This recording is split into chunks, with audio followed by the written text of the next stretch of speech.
Black బస్టర్లు ఎన్నో వస్తాయి, కానీ జనరేషన్లు మారిన ఎవర్ గ్రీన్గా ఉండే బ్లాక్ బస్టర్ల లిస్ట్లో ఫస్ట్ ఉండే సినిమా జగదేక వీరుడు అతిలోక సుందరి. సినిమా తీసే సినిమాని చూసే విధానాన్ని మార్చిన ఈ సినిమా ఎలా పుట్టింది? అశ్విని దత్ గారికి ఏనాటి నుంచో ఎన్టీఆర్ జగదేక వీరుని కథ లాంటి ఫ్యాంటసీ సినిమా చిరంజీవి గారితో చేయాలని, అది తను ప్రేమగా బావా అని పిలుచుకునే రాఘవేంద్ర గారు మాత్రమే తీయగలరని గట్టి నమ్మకం. సరిగ్గా ఇద్దరు తిరుమలపై ఉండగా అశ్విని దత్ గారి మనసు తెలిసిన శ్రీనివాస్ చక్రవర్తి దేవకన్య భూమి మీదకి వచ్చిన వైజయంతి మూవీస్ ఆఫీస్లో రచయితల కుంభమేళా ప్రారంభమైంది. ఎండమూరి వీరేంద్రనాథ్ గారు జంధ్యాల గారితో మొదలై సత్యమూర్తి గారు, విజేంద్ర ప్రసాద్ గారు, తమిళ రచయిత క్రేజీ మోహన్ గారు, ఇలా ఇంతమంది రచయితల సైన్యం సిద్ధమైంది. అంతేకాదు చిరంజీవి గారు కూడా 4 రోజుల పాటు అక్కడికి వెళ్ళి కథా చర్చల్లో పాల్గొని తన సలహాలు కూడా ఇచ్చేవారు.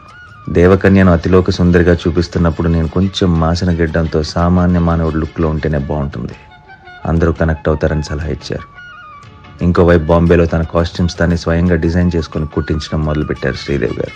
ఇలా అందరూ కలిసి తమ సమిష్టి కృషితో ఈ అందమైన చందమామ కథని తెలుగు సినీ చరిత్రలో మరిచిపోలేని ఒక అద్భుత చిత్ర కావ్యంగా మలిచారు.